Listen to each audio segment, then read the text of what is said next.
A few years ago, I visited Joshua Tree State Park, and I heard through my intuition that there will be many Bonne Adventures.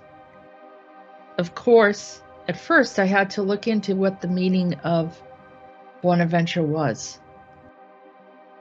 And it turns out that Bonaventure is from the Italian word Buona Ventura, literally good luck, a bonus or venture, or just I also interpret it as a trip. So there would be many trips that we had to take. And on our journey, I began to reflect on the many things that we've learned along the way. Sometimes we have to embrace our path and step out in faith that we know this is our path, so we need to embrace it. Often our path entails a journey of life that is filled with the bitter and the sweet, the exciting and the mundane, and many decisions that pave our path deeper into time. Often we work, sleep, play, not very far from our homes for years at a time until something happens when it's time to step off course and take on an adventure. We have bright hopes that all will go well, but with such an adventure, can one ever determine what one will encounter, and even more so, how the path will end? Sometimes we plan, we map, and make distinct intentions, and other times we shift plans on a dime, a toss of a coin, and we find a gem, a memory that wasn't in the original plan. I don't take journeys randomly. I make them purposeful. Every new location fills the minds with ideas, pattern sense, unique natural areas in architecture. I enjoy it all even if there is a specific mission in mind. In this case, it was a mission to heal the nation. Now I've traveled all through Europe and enjoyed it, with good intentions to preserve and heal many places. But I have to say, it had a deeper meaning this time, after everything that hit humanity over the past few years. I wanted this trip to matter in a way that others will feel more safe and protected. The thing about my journeys is that it has to have fun or have some joy in it. Music is important. It stops the mundane from creeping in and keeps the eyes on the road for long hours. I found myself thinking about a song on this trip. It was Major Tom. My friends played it knowing that we talk about space travel, and so they played the English version. I said to them, "Isn't there a German version?" They then informed me that there was a Belgian version. And as I searched, many people had fun making their own cover of the song. And there was even a woman who sang it, and she did a really good job. Anyhow, the footage you are watching is from driving through Florida. There is something about the sunshine in Florida. Also, there is something hopeful about Florida. So this is where we begin. I decided to visit Cape Canaveral in the area around NASA. I used to be starry-eyed about NASA as a child, and then Stanley Kubrick was a subject of topic at Emerson College in the 2001 Space Odyssey movie. My ideas of space were tarnished. Full Metal Jacket changed my views of the American military, and Night and Fog by Delaine Renee had me in tears regarding Auschwitz, and Ziger Vertov opened my eyes to the real life in Russia in the early 1900s. Needless to say, I didn't see a whole lot in Cape Canaveral, but I felt really good being able to be there, even if it wasn't for very long. Maybe this trip has a bit of a bucket list as well. However, our trip was to provoke thought, intent, and satisfy curiosity. But even more so, to help the planet in the best way that I knew how to do it. If I could go there and just dip my feet into the earth, into the water, on the architecture of whatever it may be, to have that intention of positivity for those that live there and for many generations ahead of us. There was another piece to this before we start going into the many trips that we have taken, because there have been many this year, and there'll be many parts to this series. But one of the things that I thought about was reviewing a video today of John Titor. One of the things that they talk about in his story is that he was living in Tampa, Florida, when all of these events occur, or that he could observe them from a future perspective. He also talks about all the terrible things that happen in the U.S. Since our trip, there have been some things that have happened regarding a very bad hurricane in Florida. But we will continue to send intentions and healing to those locations of what had happened. So without further delay, let's get into our journey, our Bonne Aventure.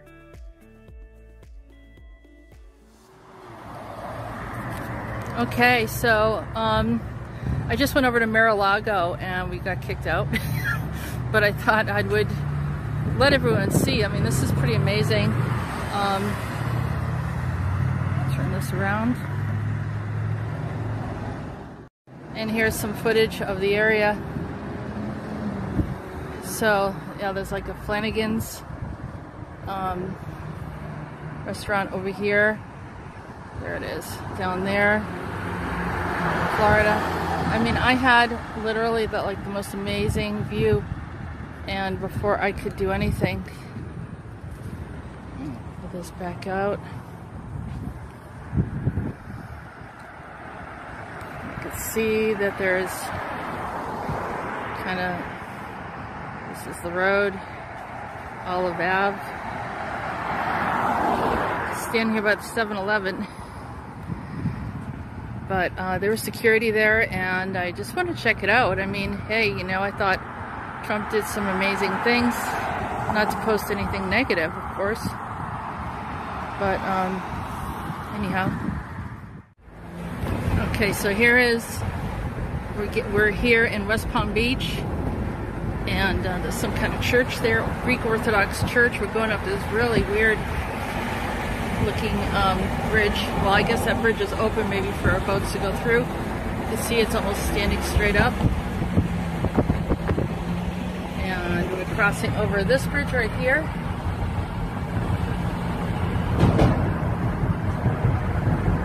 And we're coming right up to Marrocco, which is right over in that direction over here. And I got in trouble a little earlier, so we're cautious. I mean, we're obviously not going to do anything, and it's not here to spy or do anything horrible. We like what he did. You know, a lot of good things that Donald Trump participated in, and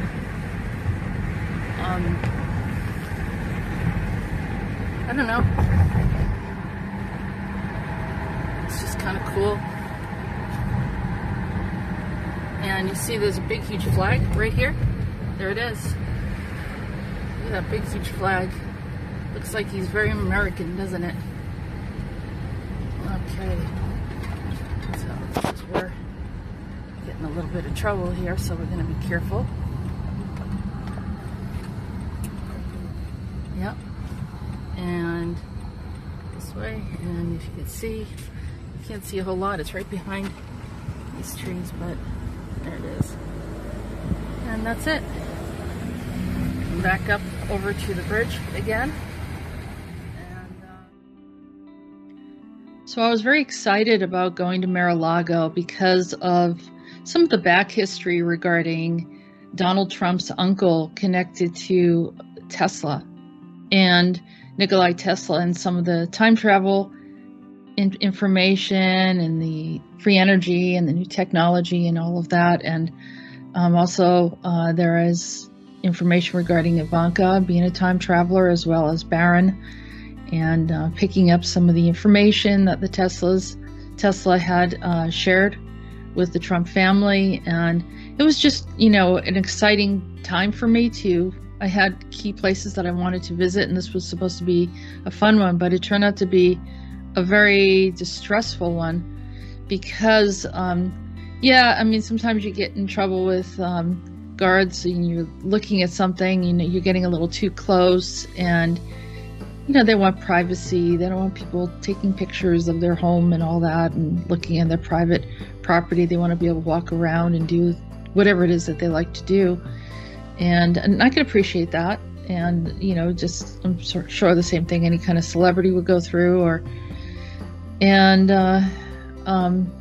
we've been kicked out of places before. Like, we kind of were looking around at the Kennedy compound before, and someone showed up immediately out of nowhere and started asking us what we were doing. We didn't even go down the street. We didn't even get this close. So I understand it. And of course, I'm definitely not encouraging people to break the law and go on other people's property because, give them a break. That's their space or whatever. But still, it's interesting. And they do, on the other hand, understand that they are celebrities.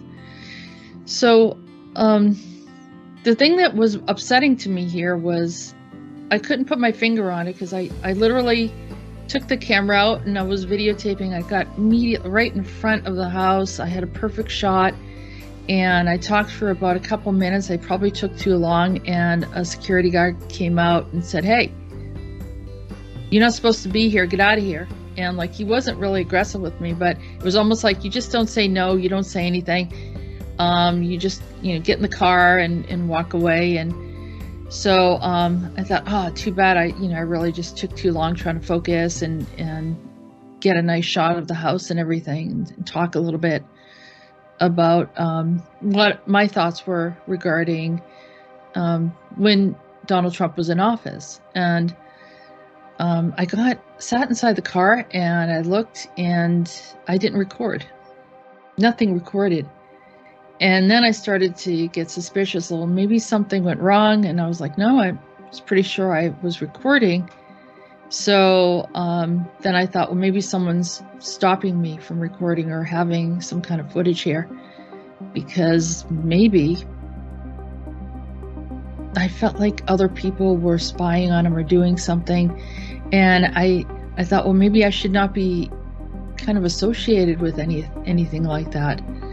And so I felt uncomfortable. And then you see the other footage where I'm downtown. I just told my friends, let's go downtown. And they thought we were going to leave. And I said, no, I felt like I needed to regroup and take a look at this again. And I was trying to show everyone that, in fact, I was there. And anyone that knows the area would recognize the bridge. They would recognize the downtown area. And so then I came back around just to kind of get a glimpse of the flag and a portion of the house through the trees and the wall. You could see the wall. And then we left. But it was one of those moments where you just kind of sit there and say, okay, there's something else going on. And then here a month later, or a little bit more than a month later, we see that the house was raided. So yes, I should not have been associated with any of that. Definitely would not be involved with any of that. And, like I said, I do regard people's privacy. So kind of a shocking situation. I guess more is going to come out regarding this situation. And we understand that there's a lot of hidden knowledge, hidden documentation, hidden backstories that probably are going to get exposed. I'm sure that there was a reason for me to go there. I don't regret that I went there, and almost reluctant to share this piece.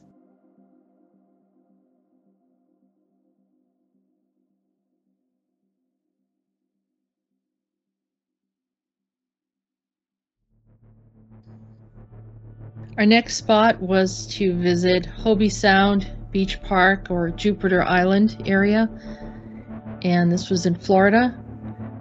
And we thought it would be interesting, quite curious, to see if in fact Nancy Pelosi lived around this area, and wanted to kind of get a feel for, you know, her energy and what was going on, and thought we would stop by there.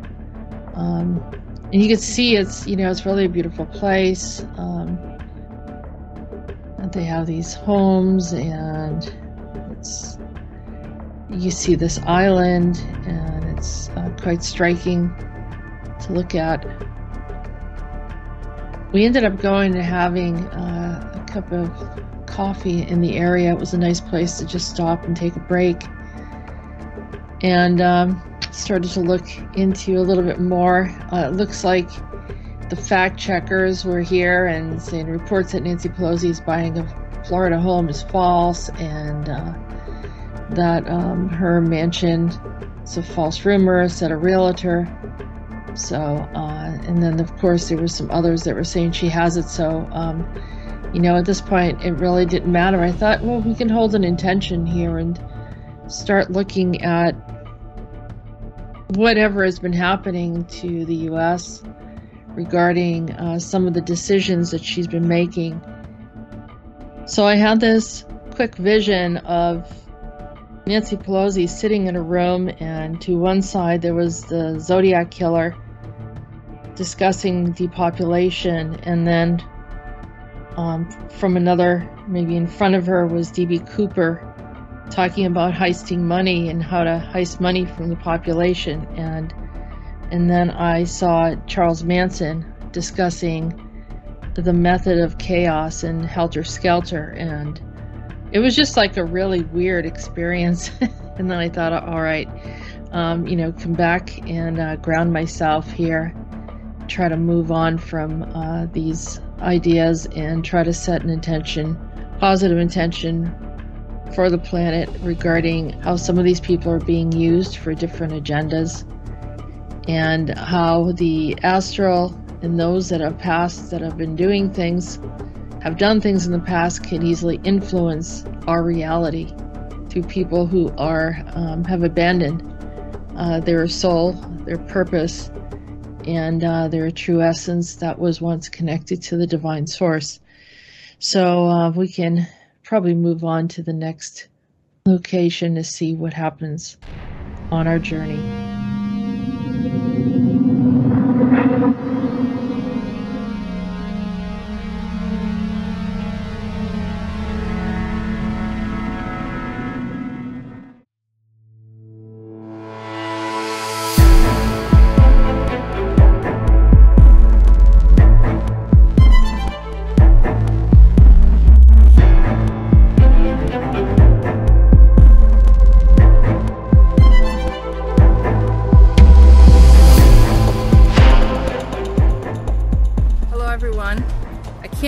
Exactly where I'm at right now, but I will say that I am happy to hear that things are starting to take another turn in a positive direction. I would say highest intention for humanity. The depopulation agenda we'd like to see ended very soon, and I think this was kind of an indication that we're being heard. So I don't advocate going and destroying things. I mean, that's not anything that I'm about. As people know, people who know who I am and you know what I'm interested in doing. But I will say that, you know, destroying something that wants to be wants to replace or depopulate humanity, I don't know. I'm not going to cry over it. That's all I'll say. Of course, I would never tell anyone to do anything like this, like I said, you know, but very interesting because I have been traveling, and that was one of the places I went to before this all happened, maybe about 3-4 days before. So let's all stand for the highest intention for humanity, for all the innocent people in the world that deserve so much better than they're experiencing right now. Okay, so take a look at this.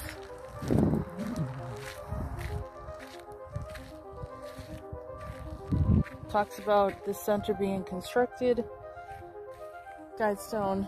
Languages: Russian, Chinese, Arabic, Hebrew, Hindi, Swahili, Spanish, and English. I don't know if you can see that. Here's the weight and measurements, physical data. You could probably see it on Wikipedia and all the different things. Babylonian cuneiform are on the upper levels, way up on top over there. I don't know if you can see that. Very top part. And so that's it. Interesting, it started raining as soon as we came up. But, yeah, we don't have to consent or agree to any of this. Look at this beautiful land. And destruction to humanity doesn't make any sense. They never went together, did they?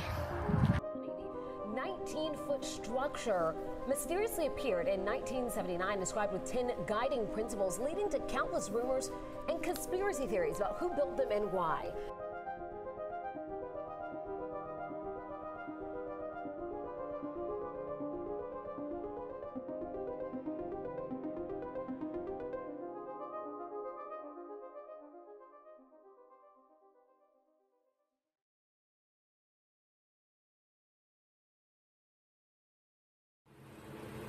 Okay, I'm over at the Oak Ridge Laboratory, and it has, there's a reactor here. We were blocked from coming in, but as you can see, I'll walk over. There's a space where you have to have a badge and to enter, just like any other laboratory. We're gonna come around and talk about this more. So the Oak Ridge Lab is here in Knoxville, Tennessee, and so it's kind of like a side street that we came up. We really wanted to know what was going on over here. I saw an article on it and thought we'd be in the area. So you can see it's a beautiful place. Not a whole lot going on, probably just people coming in with badges that have access to it. You could probably see through there. I'm going to show you some other footage of it. No trespassing per Department of Energy, United States, and imprisonment. So here's some more footage as we go. Okay, visitors, right lane, badged personnel. You can see that.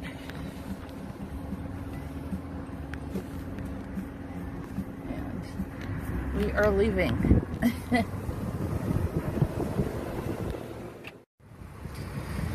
Okay, so Oak Ridge Lab is where I just came from, and that is connected to the Clinton Manhattan Project, the Fermi, as well as DuPont. And there it is. A lot of activity. One of the many places where they're shifting and altering our reality from. Okay, so you can see that Y-12 National Security Complex. Looks like NASA. Huh. Pretty interesting, huh? Yep. No trespassing. Another strange thing that happened is you'll notice that when I'm walking up toward the side of the road, looking at some of the signage, and then I scroll over to, I kind of browse over behind me. I at that point I heard a click, and you can't really hear it. It's almost like something kind of mechanical triggered, and then I felt something hit my forehead, and I felt slightly a little disoriented, like something hit me. But I wanted to continue speaking as I did, and later on that day I got really sick. I got very sick. So I don't know if because they give you a warning, if there's little booby traps or something, and maybe not, maybe it was astral, and maybe whatever entities, ETs, or whatever that are involved here did not want me to get any closer, or they wanted to give me a hard time. I don't know, but that's the whole thing about going to places like this. You really don't know what you're going to get into, and also the whole idea of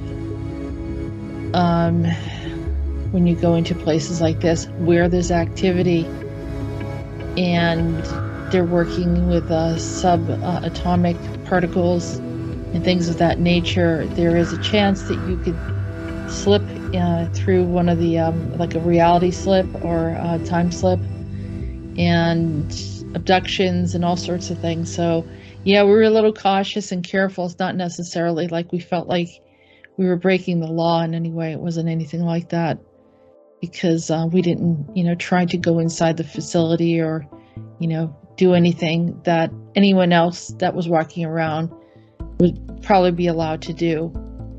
But it was the whole idea of what was going on a deeper level. Okay, so let's get right into this. This is the Oak Ridge National Laboratory. The reason why I wanted to go and visit this location, it is a U.S. multi-program science and technology national laboratory sponsored by the U.S. Department of Energy, administered, managed, and operated by the UT Battelle as federally funded research and development center under a contract with the DOE located in Oak Ridge, Tennessee. Established in 1943, it was the largest science and energy national laboratory and Department of Energy system, and third largest by annual budget. The scientific programs focus on materials, nuclear science, neutron science, energy, high-performance computing, system biology, national security, sometimes in partnership with the state of Tennessee universities and other industries. ORNL, Oak Ridge National Laboratory, has several of the world's top supercomputers, including Frontier, ranked by top 500 as the world's most powerful.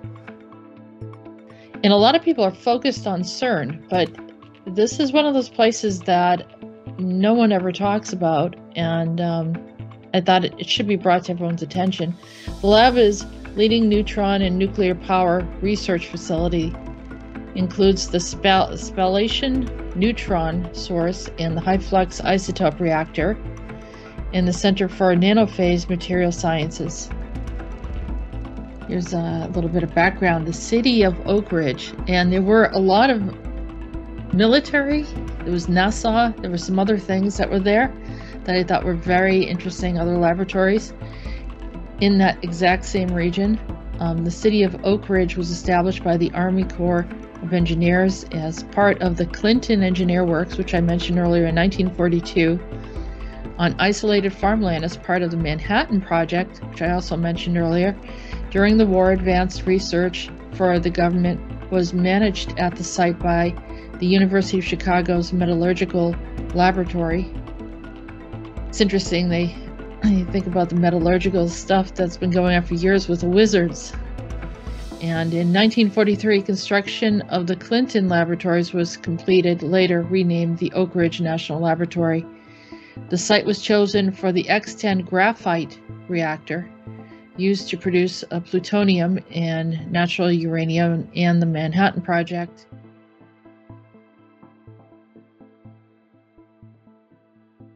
Physicist Frank Oppenheimer, standing next to his brother Robert, wrote, "And there was this sense of this ominous cloud hanging over us. It was so brilliant purple, with all the radioactive glowing, and it just seemed to hang there forever. Of course it didn't. It must have been a very short time until it went up. It was very terrifying. And the thunder from the blast, it bounced on the rocks, and then it went, I don't know where else it bounced, but it never seemed to stop. Not like an ordinary echo with thunder. It just kept echoing back and forth. It was a very scary time when it went off. And I wish I would remember what my brother said, but I can't. But I think we just said, It worked. I think that's what we both said, both of us. It worked. I had a discussion with Peter the Insider regarding the Wingmaker's ancient arrow site. In the 13th chamber, there is this image that has a purple skyline, and that is depicting a nuclear event. And also, the being in the front, you can see has multiple arms and legs appendages, and this is also due to the after effect of nuclear exposure and mutations. This is a warning from the ancient wingmakers from Chaco Canyon. Worked. At 4 a.m. up on Sandia Crest overlooking Albuquerque, groups of people who had driven there up the winding dirt road thought the test a failure when nothing happened. Those who stayed were amazed by what they saw. We knew the world would not be the same. Few people laughed. Few people cried. Most people were silent. I remembered the line from the Hindu scripture, the Bhagavad Gita. Vishnu is trying to persuade the prince that he should do his duty, and to impress him takes on his multi-armed form and says, "Now I am become death, the destroyer of worlds." I suppose we all thought that one way or another. Here is Enrico Fermi and his colleagues developed the world's second self-sustaining nuclear reactor after the Fermi's previous experiment, the Chicago Pile-1. The X-10 was the first reactor designed for a continuous operation after the end of World War II, and the demand for weapons-grade plutonium fell in the reactor, and the laboratory's 1,000 employees were no longer involved in nuclear weapons. Instead, it was used for scientific research. So apparently that a lot of that stuff is gone from that area. But a lot of the research has gone on over here. And that was quite interesting.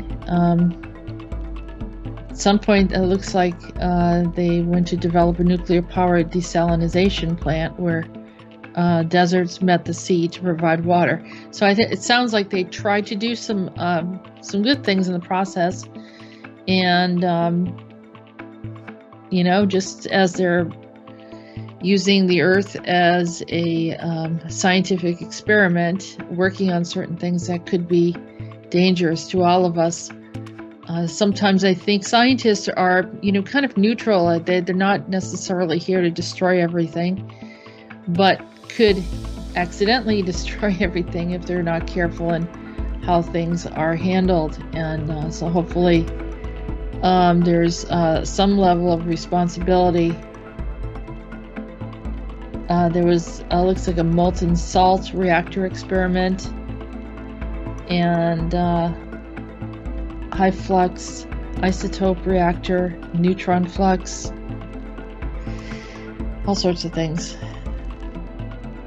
Researchers in the biology division study the effects of chemicals on mice, including petrol, fumes, pesticides, tobacco. But I guess the nuclear reactor part of it was of interest to me, and trying to figure out if there was anything nefarious accessing this plant, and we'll be keeping an eye on it to make sure that, you know, things don't go out of hand. But this article came up first, and this is where I found out about it. It was the scientists are searching for a mirror universe, and could it be sitting right in front of you? Peter actually mentioned this. This is written by Corey S. Powell, and it's Oak Ridge Laboratory in Tennessee. Physicist Leah Broussard is trying to open a portal to a parallel universe. She calls it an oscillation that will lead her to mirror matter, but the idea is fundamentally the same. In a series of experiments she plans to run at Oak Oak Ridge this summer. She was probably there when we went by there. Broussard will send a beam of subatomic particles down a 50-foot tunnel, past a powerful magnet, and into an impenetrable wall. If the setup is just right and the universe cooperates, some of those particles will transform into a mirror image version of themselves, allowing them to tunnel right through the wall. And if that happens, Broussard will have uncovered the first evidence of a mirror world right alongside our own. It's pretty wacky, Broussard says of her mind-bending exploration. The mirror world, assuming it exists, would have its own laws of mirror physics in its own mirror history, and you wouldn't find a mirror version of yourself there, and no evil Spock with a goatee. Sorry, Star Trek fans. So they're adding a little humor to this, but current theory allows that you might find mirror atoms and mirror rocks, maybe even mirror planets and stars collectively. They could form an entire shadow world, just as real as our own, but almost completely cut off from us. Okay, so this is Leah Broussard, and what we found out is she's from Louisiana. It says her initial search for the mirror world won't be easily difficult. It's a pretty straightforward experiment that we cobbled together with parts we found lying around using equipment and resources we already had available in Oak Ridge. She said if she unequivocally detects even a single mirror particle, it would prove that the visible universe is only half of what is out there, and that the known laws of physics are only half of the much broader set of rules. So, yeah, Peter had discussed this, that this is part of an experiment that was allowed, and just hoping that here again it doesn't get into the wrong hands. I guess a decade ago, Anatoly Serebrov of Petersburg Nuclear Physics Institute in Russia introduced the idea that ordinary neutrons sometimes cross over into the mirror world and just transform into mirror neutrons.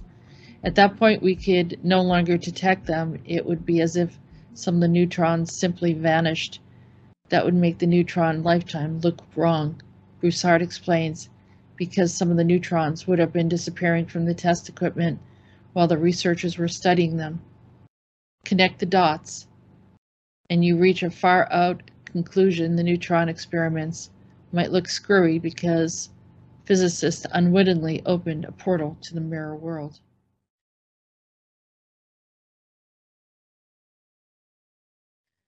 So during our journey, we go in and out of many places, and then of course we have to take a little break. We go into a rest stop, get gas, and so forth. And while I was browsing through our pictures, we noticed that there was someone that looked like a joker that was behind one of my friends that came with us, and kind of reminded me of this picture with the girl with the spaceman. I'm not saying that it was anything paranormal. It was indeed an individual walking past us, but it was one of those things where you look at the picture and you say, hey, wait a minute, where'd that person come from? You know? But clearly looked like no spaceman, but we got visited by a joker. So on to our next part of the journey. So since we were already in Tennessee and passed through Knoxville, I thought we should probably go through Nashville and see what it's like. I've never seen Nashville before, and I thought it would be quite interesting. It wasn't exactly what I expected. It was kind of a little frenetic, chaotic, a lot of like college kids maybe that were just getting out of school. I don't know what it was, but they were on these like bike type of vehicles, and they were riding and they were partying, and I felt like I was in somewhere in Louisiana at that point, you know, people partying on the streets like that. And then we drove up, and here's this big museum. It looks like the shape of a guitar. It was kind of cool to look at, but we didn't spend much time there. There wasn't anything that we needed to see or do. We asked to clear anything that wasn't right. And obviously the music industry had and has a huge impact on humanity. So, you know, of course we want to do a clearing. And then we kept moving and off to Memphis.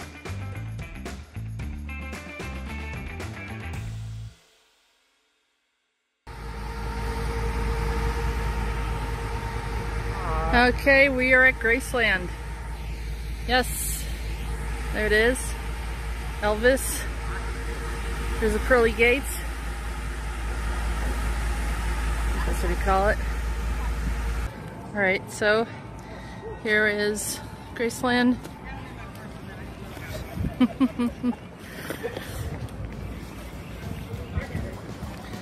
Welcome to Graceland. So we decided to go by Graceland because that's Memphis, and you know, the blue suede shoes and that whole experience, and I had to see what it was like. I'd never been there before, and when we got there we discovered that we couldn't walk around, we couldn't really look at anything, and we couldn't actually go into the Graceland house, which is pretty much like a museum, I think, now.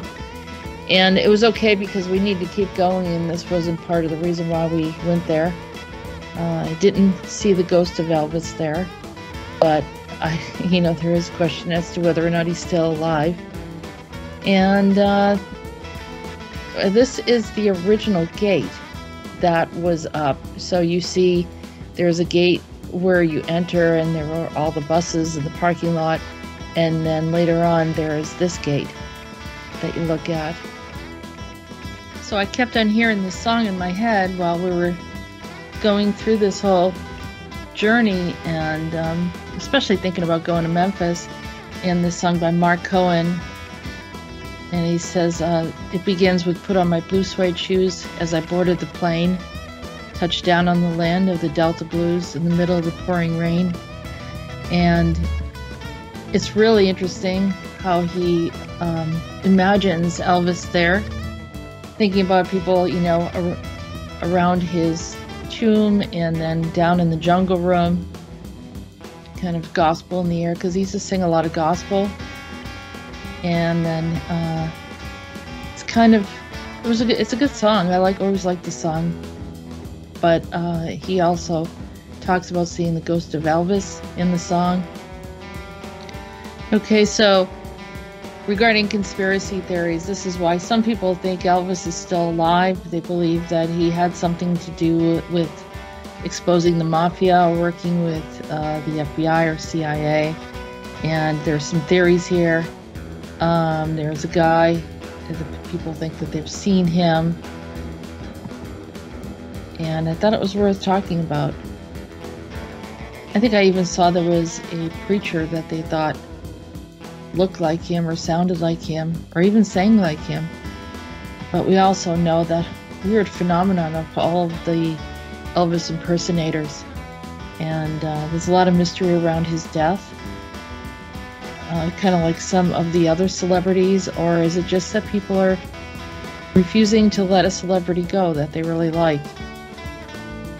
But either way, I think it's interesting and worth researching for yourselves. And I think that's all there is for us at Graceland.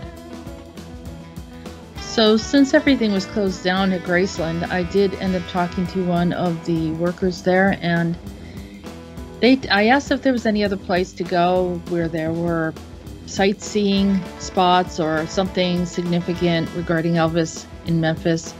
And he highly recommended that we go over to this restaurant called Marlowe's, which we did, and it was kind of filled with memorabilia, and well, we had to eat anyhow. But the point here was that, well, he kept on telling me, well, maybe you should just get one of those pink Cadillacs, and you can rent that, drive up there, and then you feel like a celebrity when you walk through. And I thought, well, that's kind of fun.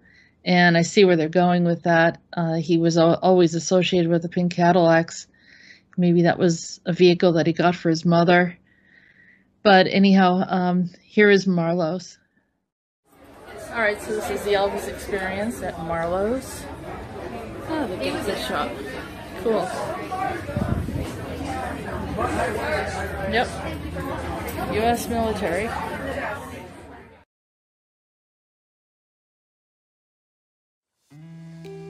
It seemed like a natural transition for us to travel down to Louisiana. I had been there before in the past. I had gone there over a Halloween. I never went there during Mardi Gras, but there was something about New Orleans. It's very, very much full of celebration and fun, and, you know, having a hurricane drink, or, you know, being able to walk around with a drink in your hand. It's a very unique city. It was, you know, you see people walking through the town in a funeral, but they're dancing and they're singing and carrying umbrellas. And I participated in all of that years ago, probably the early 2000 or so. And I had a lot of fun. And then it was memorable. And then Hurricane Katrina came, and that really was so devastating to everyone that it really changed the feeling of the city itself. And so the second time around I went there, and it felt darker, it felt sadder, it felt like it was burdened. And there was always this, you know, underbelly of darkness there, you know, like they're strong practitioners of the black arts. And interesting enough, there's a very strong connection from Salem, Massachusetts, which is the witch capital of the world, and their connection to New Orleans. And they kind of go, people that are heavily into that sort of thing, they go back and forth, and they find it all very interesting. And so I, you know, recognizing that there's a very long and old history in Louisiana. Of course, there's some really basic things like the bayous. The bayous are amazing, a little bit scary because of the alligators and whatever else is in there. And also those strange reported creatures that people see in around those type of swamps, or swamp creatures, or whatever they are, type of Bigfoot.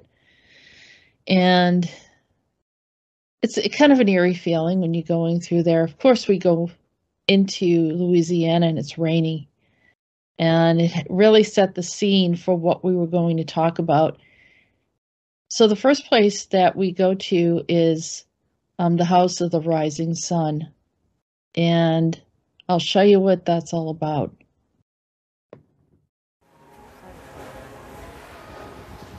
$8.25. So this is supposed to be the House of the Rising Sun, the original one.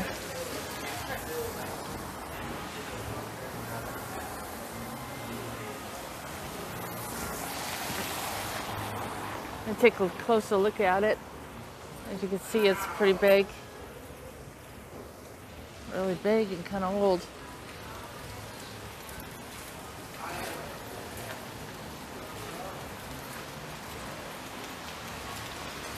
And across from it is New Orleans.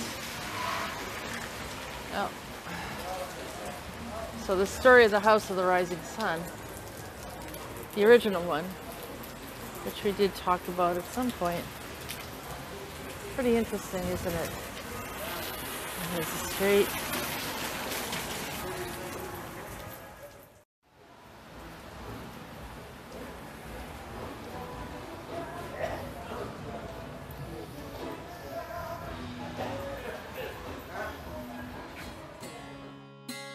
So there's some very interesting things about the House of the Rising Sun. And I know that you're probably wondering, why did you bring this up? It's sort of a dark point in history.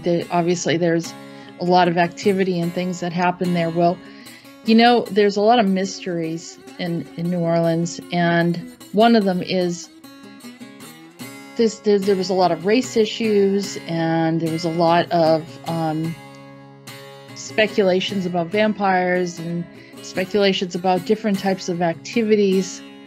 And yet there's a fascination too. It's a part of the history of the U.S.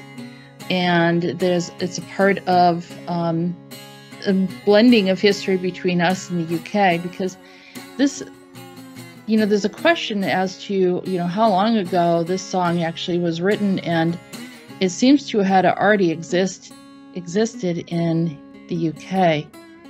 But The House of the Rising Sun was originally like a folk ballad. And then you go down and see that this is about an unfortunate rake of the 18th century, in that English immigrants took the song to America, where it was adapted to its later New Orleans setting. The Animals has even claimed that the song was originally a 16th century English folk song about a Soho brothel. The oldest existing recording is by an Appalachian artist, Clarence Tom Ashley, with Gwen Foster, who recorded it for Vocalion Records in 1934. And of course, here's Eric Burden, who sang it, and most people recognize the version that he sang. And that looks like there was some issue regarding plagiarism and all that. And they listed as Dave Marshall, and, trying to tell the story, and his variations, whether it's from a male perspective or a female perspective, both men have sung it and females have sung it, and it's almost like this is like a hardship type of song of what they had experienced. And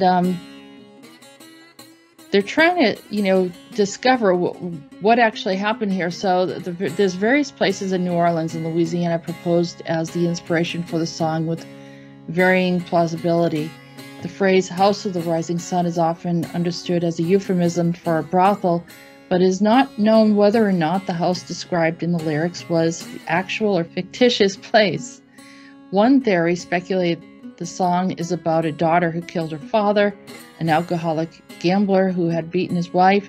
Therefore, the House of the Rising Sun may be a jailhouse from which one would be the first person to see the sunrise, an idea supported by the lyric mentioning a ball and chain, though the phrase has been used as a slang to describe marital relationships for as long as the song has been in print, because the song was often sung by women. Another theory is that the House of the Rising Sun was where prostitutes were detained while they were treated for syphilis, since cures with mercury were ineffective. Going back was very unlikely. So the candidates of the historical documentation using the name Rising Sun both have listings in old period city directories. The first was a short-lived hotel in Conti Street in the French Quarter in the 1820s. It burned down in 1822. An excavation and document search in early 2005 found evidence supporting this claim, including an advertisement with language that may have euphemistically indicated prostitution. An unusually large number of pots of rouge and cosmetics were found by archaeologists at the site. I tend to go along with that theory. There was also this well-known woman that claims that the House of the Rising Sun actually existed between 1862 and about 1874 and was run by a Madame Marianne Le Soleil Levant, whose name translates from French as the Rising Sun. Bizarre New Orleans. A guidebook on New Orleans asserts that the real house was at 1614 Esplanade Avenue between 1862 and 1874, and was purportedly named for its Madame Marianne Le Soleil Levant. So I tend to go in that direction of where it was, and I felt like I wanted to point that out. That was one of the places we went to, also to help any wandering souls and anyone that was in need. So I feel like we did that, but I'm going to go back up here. Here's Eric Burden. Now, Eric Burden was a very accomplished singer, and I'm actually a big fan of his music. I really like his music. And there was a funny little story where I lived in this town in New England called Hull, and they had this big festival, this music festival in Scituate around, the early 2000s. And I was doing community work and video work and interacting with people, and they asked me if I wanted to go videotape the band and some of the other musicians, which I did. And so I was kind of excited, and there was a group of people that were coming in, and I thought, well, I don't even know if he's going to let me record this. So I approached the band and I asked permission, and they said yes. So I recorded the whole concert, and as I started to pack up and get ready to leave, I was approached by 5 bikers who told me that the band wanted the tape. And so they took my tape. And still to this day, I look to see if I can find the footage that I videotaped. Anyhow, on to the next location.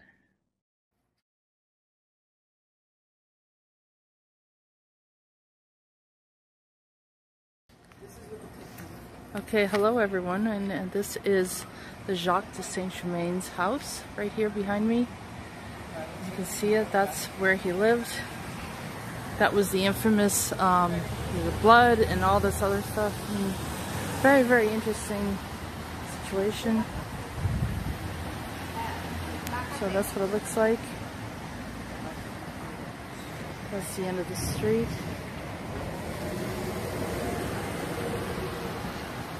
If I come over here, you can see some more of the downtown. Across from the street and location over here. So, there it is. Very interesting, isn't it?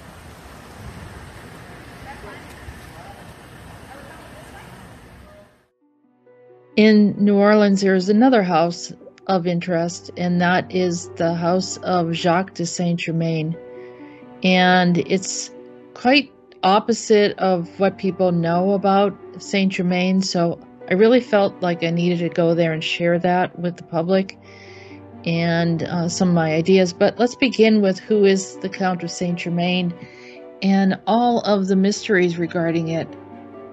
And so you see that they see him as a time traveler or someone that never dies. Some people would consider that he's a wandering Jew or the alchemist with the secret to eternal life. And he was proficient in music, artist, linguist, and also that he could melt diamonds, I guess. He could turn various metals into gold. They also had claims of him being around Jesus, so a very, very early period in time. And they say that he's not a saint, may not even be a count, but through circumstances of his birth, completely unknown. And no one fully understands his true identity. He has contributed a lot of interesting things to our history and has a lot of knowledge. So you see him around, more prominently around the 1700s, where there's history of him interacting with people. He also spoke Swedish, Portuguese, French, Italian, German, Spanish, and Russian flawlessly. He was a painter and could make jewels, and his paintings appear strikingly realistic. He also was a collector of diamonds. Some odd behaviors about him: he never ate in public. He would drink a special tea frequently, and there were also claims of he made strange comments about his age.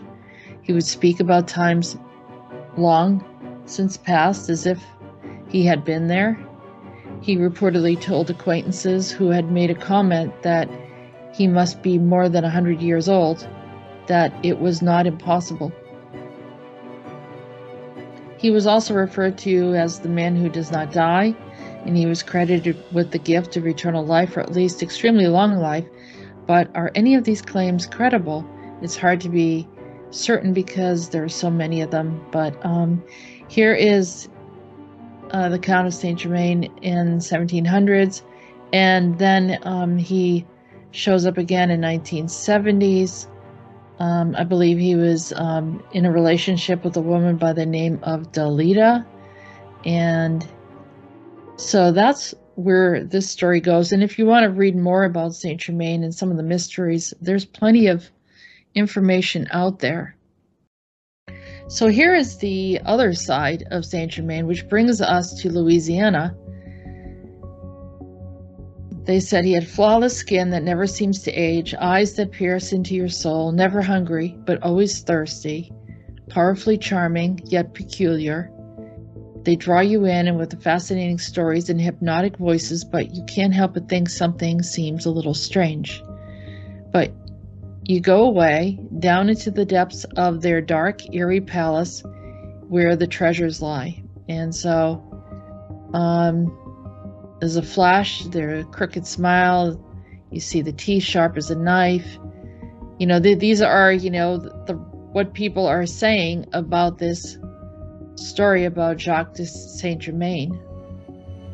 New Orleans Vampire Association, called NOVA, was formed in 2005 to provide and support the self-proclaimed vampires that reside in the haunted city.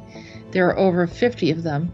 They claim to have medical conditions that requires them to drink human blood to sustain themselves, but other than that, they are just like normal people. Two the earliest tales of vampires date back to Greek mythology. New Orleans is home to some of the most prominent vampire myths, or perhaps recounts, and is spewing with this haunted history. Most prominent is the tale of Count de Saint-Germain, whom many believe to be Jacques Saint-Germain, Louisiana's very own vampire. Picture this, it's the 1700s France. You're invited to a party. You show up in a lavish mansion, and the room is bursting with conversation. A man walks in, almost gliding, as if floating on air. And so they're kind of trying to set the scene and maybe embellish a little bit with this article to appear more dramatic. But French historian and philosopher Voltaire, King Louis XV, an Italian writer, and adventurer Casanova all claim to have known him. Voltaire even said he is a man who knows everything and who never dies. Even though he claimed to have died, the records show that he died in 1784, but many people have claimed to have seen him since then, even as recently as 1970. And then it says, how did he get to Louisiana? He traveled all over Europe throwing magnificent parties. Guests claimed that he never ate a bite of food, and his elite guests marveled at his stories and were mesmerized by his entertainment. He eventually found himself in Germany, where he lived in a castle for a while as a confidant to Prince Hesse. He has one strange record of his death, which was written by a priest under the king's orders. And New Orleans is considered the most haunted city in the United States by many, and with good reason. Perhaps one of the most infamous sinister figures claims to roam the streets is Jacques Saint-Germain. Some 200 years after the death of the Count Saint-Germain, an immigrant from the south of France named Jacques Saint-Germain came to New Orleans and moved into a dwelling off of Royal Street. And that's the area that I was standing right there in the corner, videotaping. He claimed to be known for his knowledge, charming wit, seemingly ageless presence. He spoke of events that happened hundreds of years in the past. He threw lavish parties. So all of these same attributes as the regular Saint-Germain. Not long after he had taken up residence in New Orleans, things got really creepy. There's a tale told by many vampire enthusiasts in the Big Easy that one night Jacques had a lady over his home. He had invited her over to a party, and many up-and-comers and elites in New Orleans. After a while, he asked her up to the balcony and attempted to bite her neck. She freaked out and was able to distract him long enough to escape. The story says that she was completely terrified and had drops of blood trickling down her neck. People surrounded her and had police there in no time. And when the police investigated the crime and went to Jacques' home to make a sense of the incident, what they found made their hair and their neck stand straight up. He said they found clothes from all different time periods stained in blood. There was absolutely no food, not even utensils in the house. There were many bottles of what seemed to be red wine, but were in fact human blood upon further inspection. And what they didn't find was Jacques Saint-Germain, who never did return. Legend has it that Jacques was actually Count Saint-Germain, and people still see a man who looks similar around the world.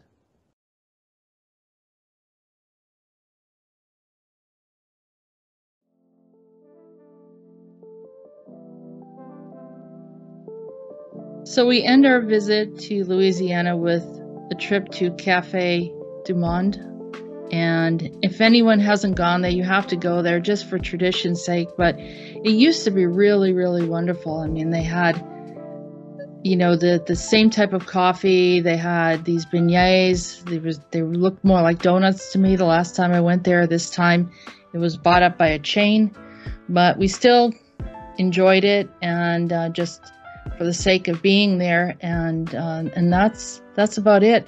But we end this segment with our visit to Louisiana, saying goodbye to Jim Morrison and Mojo Rising, or whatever else comes up later on. We'll see. But here we go. Off to our next journey, or Bonne Aventure.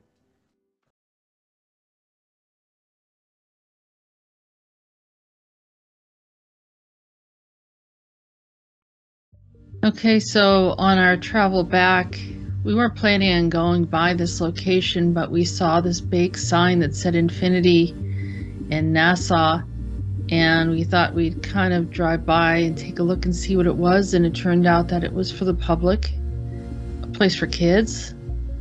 And so you can see this was what it looks like inside. Thought it was interesting.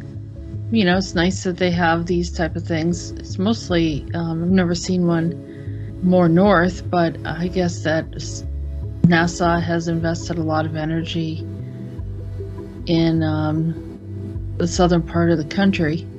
But I did find this, which is the Moon to Mars, NASA to provide update on Artemis 1 moon mission status. And this is going on right now. I ended up looking, and I was looking at the status of it, and there was an update that just happened, because obviously we haven't put this out yet to the public.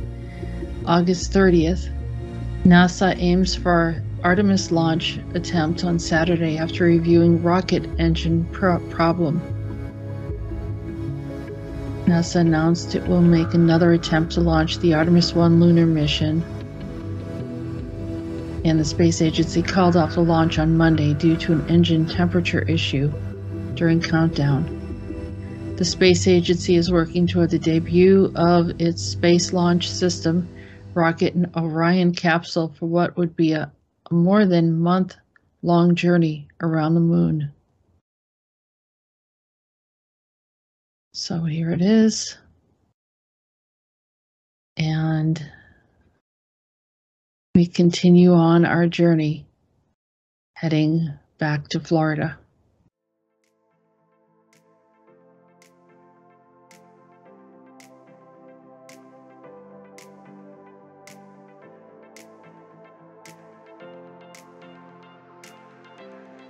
So we had a successful journey. We went to all the locations that we planned on going to, and we were able to access and leave, and without any problems or any incidences. And even though that the trip was very compacted, we were very successful in seeing the things that we needed to see. So here is a beautiful, breathtaking view of Escambia Bridge. And we're heading back to Florida, where we're planning on spending the 4th of July. And so off to our next trip. So we decided to spend our 4th of July in Sarasota, Florida. And we had a really nice day. The weather was perfect, and we kind of were downtown and ended up going over to get something to eat. Where in the restaurant there were these books and kind of a decor there that sort of was reminiscent to me of Edgar Allan Poe. And I kind of turned to my side and noticed that there were a bunch of crates lined up with this fleur-de-lis and key symbol, and immediately I thought of some of the symbols that you see with the papacy. And so I thought that was interesting, but we just kept on, enjoying the day and went out to view the fireworks outside, right outside of the restaurant. And as we started to walk back, I observed this figure 8 symbol, or an infinity symbol, and I thought about how we had just seen that museum that was called Infinity. And I'm not sure if there was, some kind of a repetition of symbols that we see on this trip that I thought was very interesting. And on top of it, in the very end, we noticed this drone. It seems to be following us. And so I said something out loud. Look at that drone, seems to be following us. And sure enough, some man goes out into the street, claiming ownership. And so we don't, suspect anything, I guess, or maybe there wasn't anything to it. It was just random. He was catching fireworks in the crowd. Maybe he was making a video. I don't know, but it was a little disconcerting to have this drone following us. But either way, we did enjoy the day, and that's the conclusion of our 4th of July. So off to our next journey.